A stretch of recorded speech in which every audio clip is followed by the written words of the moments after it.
With that, I'd like to introduce today's speaker, Reverend Mark Gallagher. The Reverend Mark Gallagher has served for 21 years as the pastor of the Unitarian Universalist Church of Vancouver, Washington, and he has practiced Buddhist meditation for many years. He lives in Vancouver and has a private practice ministry of preaching, teaching, and leading workshops. Please join me in welcoming Reverend Mark Gallagher. Hey, Norton.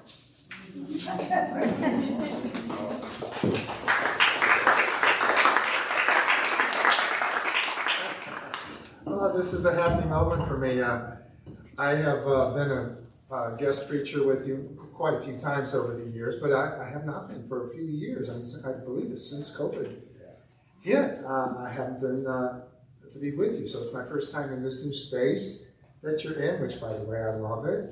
Got a great vibe, and of course that has a lot to do with the loving energy that runs among you all. It's great to be a part of that, or to partake of it again today.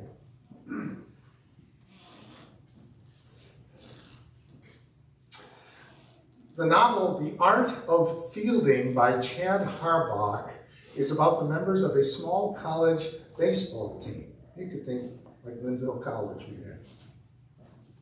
The coach of the team is one of those screaming, berating types that maybe you've seen in movies, or perhaps in real life, as I have. But our interest here centers on one of the players, name of Owen. Now, quote, Owen posed a conundrum where discipline was concerned, because he didn't seem to care whether he played or not. And when screamed at by the coach, he would listen and nod with interest, as if gathering data for a paper on apoplexy. And I just love this simple image, the screaming coach and Owen delightfully surprising us by not doing any of the things that I have ever seen a player do whilst being screamed at by a coach. He's not cowed and hangdog. He doesn't look like he's feeling humiliated. Neither is he defiant, nor is he simmering in resentment. He doesn't look like he's going to spend the rest of the evening and the next couple of days ruminating over this event. No, he's engaged in the situation on his own terms, listening and nodding with interest as if gathering data. I just love that. Despite intense emotional pressure from the coach, Owen remains serenely centered in his own experience, more curious about the coach's behavior than reactive to it. It seems he sees the coach as a separate person whose behavior only reflects upon himself. He sees the coach is upset, but feels no compulsion to either join him in being upset or to be antagonistic to him. He's like, oh, you're doing your thing. Interesting. I'm fine over here. Just observe. So simple and yet so remarkable. So I love that. Murray Bowen, the progenitor of this thing called family systems theory, calls this quality differentiation of self, or just differentiation it's usually called. Staying true to yourself, your own thoughts, feelings, and values, while staying engaged with others who differ. It's more difficult to do when those others are pressuring you to get in line with them, and especially when they're important to you, like a parent, a child, a spouse, a close friend, or an important associate like a coach. Nobody's going to argue with Shakespeare when he says, "To thine own self be true." And yet, it turns out to be quite difficult in practice. Low differentiation is at the root of many of our relationship problems and a stumbling block in our quest to live authentically.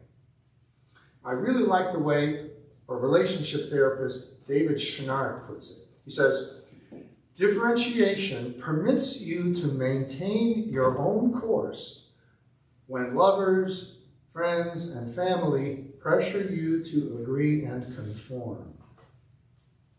Well-differentiated people can agree without feeling they're losing themselves. In other words, it's not compulsive. And they can disagree without feeling alienated and embittered. They can stay connected with people who disagree with them and still know who they are. They don't have to leave the situation or change the other's behavior to hold on to their sense of self. It's about balancing two essential factors in life: individuality and togetherness. Realizing and discovering our own unique self and being richly involved in relationships and groups. There is a tension here. Relationships and groups exert pressure to accommodate and conform for the sake of the togetherness. They just do. How can we be in sincere relationships and be authentic individuals? That's the challenge. I boil it down to, let you be you, let me be me. Both of those things are harder than they sound. The undifferentiated self is emotionally bound up with others and therefore highly reactive to them. When very undifferentiated, we may find it difficult to disagree or to say anything that we suspect the other might not like. We may find the prospect of being at odds with them intolerable, or nearly so, a kind of emotional emergency. Right? If we're at odds, a rising anxiety. We become anxious. This is a situation that we find intolerable, or nearly so.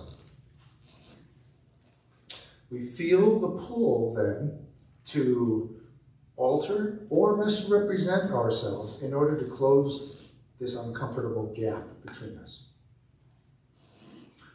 Alternatively, we might find ourselves reflexively opposing or criticizing what the other says or does, an overreaction to that urge to close the gap.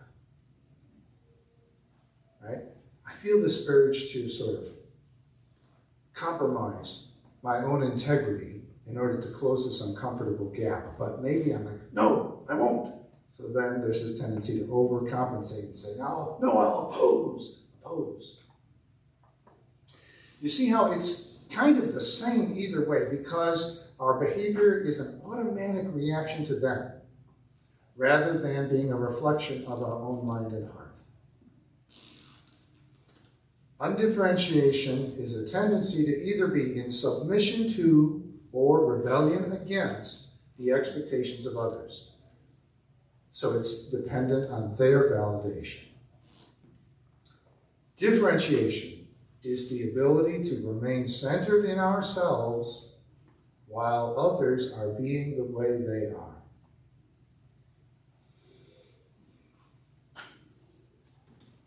They are being the way they are.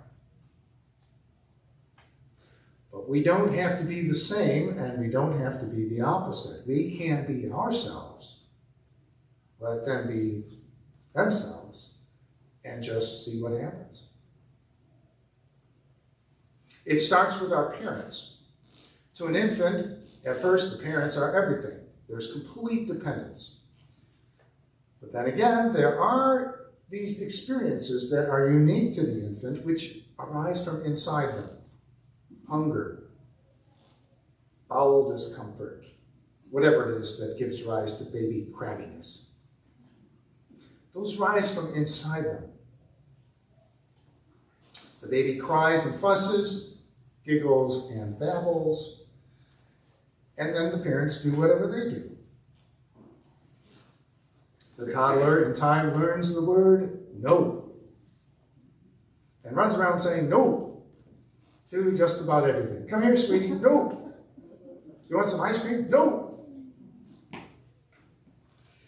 It seems they're really just playing with the idea, I am me, and me is different from you. So whatever you say, I say no, I am me.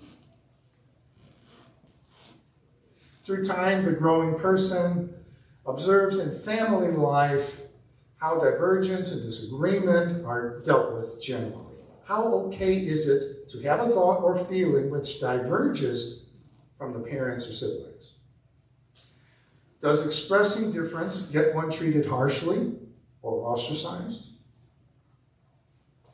When certain people are in a mood in the family, does it seem obligatory for others to match them or accommodate them?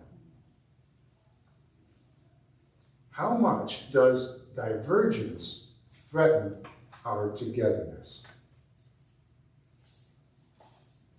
We each develop an approach to dealing with the tension between our unique individuality and our relationship with important others. Accommodate, suppress everything that might rise up in us that others seem to disapprove of or that we think they might. Try to get others to accommodate us. Express our genuine thoughts and feelings and just trust that whatever happens will be okay. These are different strategies, and most of us have some degree of all of those operating within us. The dependency bond with parents is notoriously deep-rooted. I remember in my 30s, as part of my preparation for ministry, I had a psychological assessment. The psychologist who conducted it was a sophisticated and dignified man in his 60s, probably just about the age I am now. As we were wrapping up the session, I mentioned that I'd soon be visiting my family of origin back in Chicago, and he asked me how I felt about that. And I admitted that, to my chagrin and embarrassment, despite all the insights and relational skills I've learned as an adult, in the presence of my parents, I had a tendency to revert to childhood norms. To my surprise, the psychologist heaved a sigh and said, "Me too."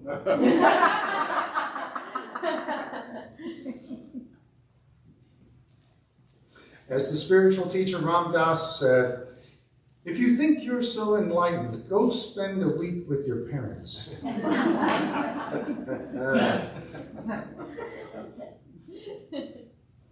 Yeah. It's not uncommon for us to play out familiar patterns of placation, opposition, and avoidance with our parents throughout our whole lives to one degree or another. If we find the courage and inspiration to create a different basis for relating to our parents, one that's more congruent with our genuine selves, it can help to move all our relationships in that direction, because that's the primary pattern setter, right? Naturally, differentiation, or lack of it, plays an important role in all our committed relationships.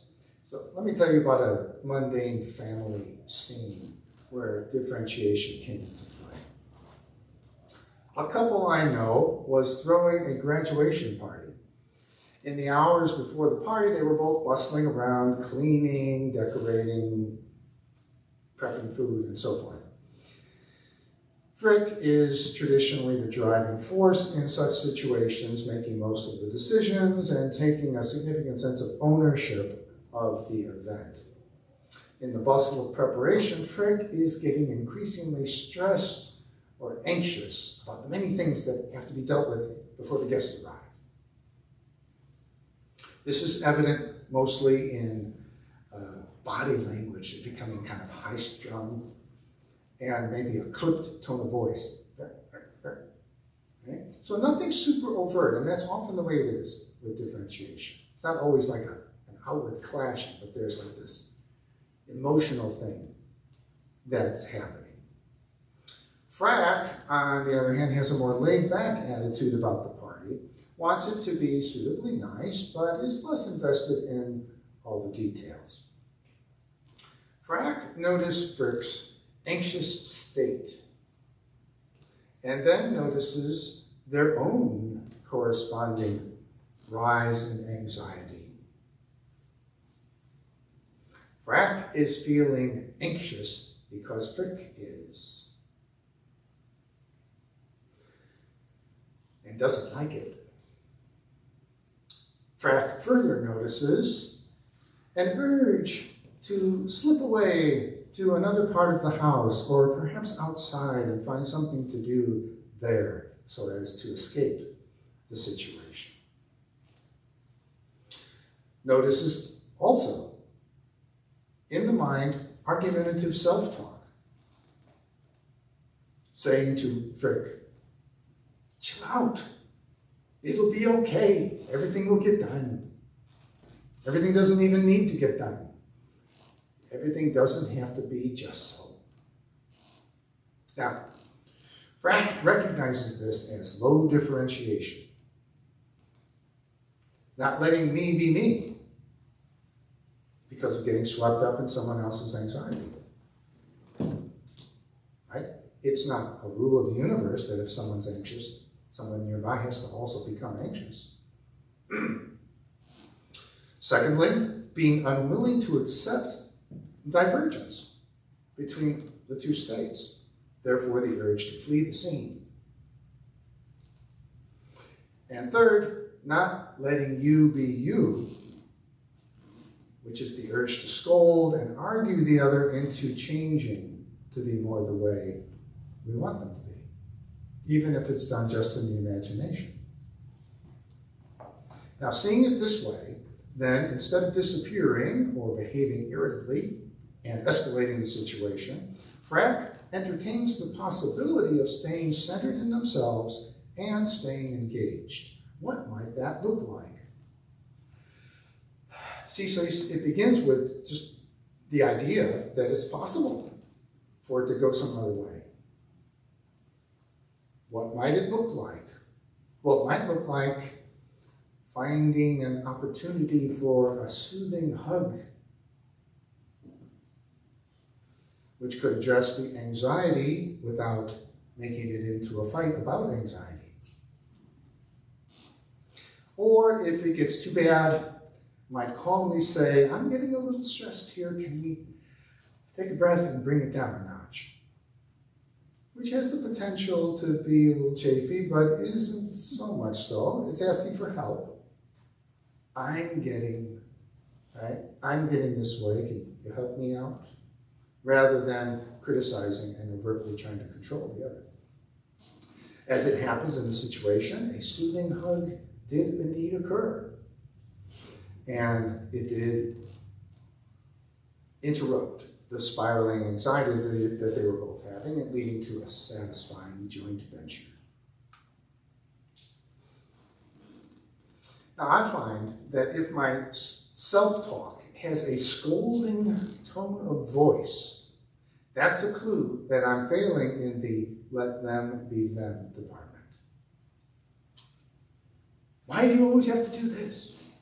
Why don't you just do that? Why are you always that way? Scolding tone of voice. And you see how it's completely independent of how justified or accurate those accusations are. Oh, I might agree with you 100%. in what you're saying, but the scolding tone of voice is a clue as to what's going on here. And if my self-talk has a whiny tone of voice, that's a clue that I'm falling down in the let me be me department. You make me mad. I shouldn't have to deal with this. As if you being you means I can't be me. Right? Let me be me. Even while you are being you? It sounds ridiculous, but it's quite a challenge sometimes, isn't it? When we find ourselves with a whiny or scolding tone of voice, it may be worthwhile to consider the radical practice of unilateral self-disclosure. Unilateral self-disclosure.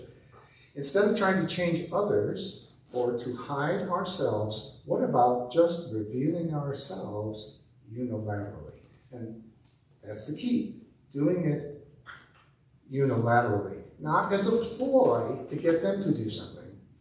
Not if I reveal myself to you, then you're obliged to accept me and validate me and maybe make me feel good. No. Unilateral self-revelation carries no such obligation. It's often said, I can't speak openly with that person. I just don't have the trust. Trust what? Well, trust that they will validate and approve what I'm going to say. Well, that's hardly ever anything we can count on, so that is actually an enormous limitation. It changes the game dramatically when we present ourselves not with stipulations of validation and approval, but with curiosity and simple willingness to see what happens. It behooves us to see how much, when there is tension or divergence in a relationship, how much we can let them be them and not feel that one or the other of us has to make up the difference, to get us back in sync. And this isn't just a blithe, live and let live philosophy. I think it's the basis of the fullest sort of love. There must be, first, a willingness to experience who the other really is. Not just, a charade that we're doing for the sake of keeping the peace. If I don't experience who the other really is, well, there can be a kind of love, but it's superficial to that extent. Yes?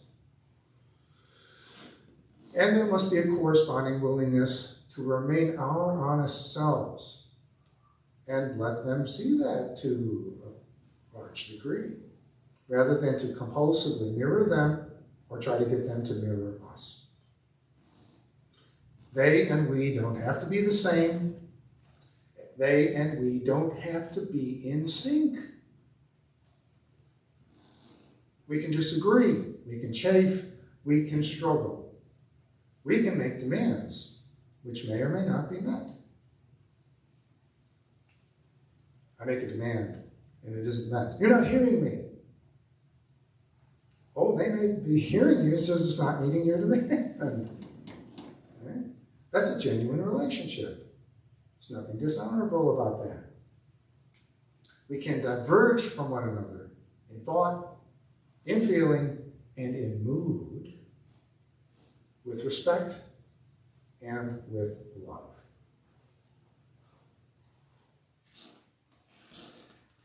Now I invite you to enter into a spirit of meditation.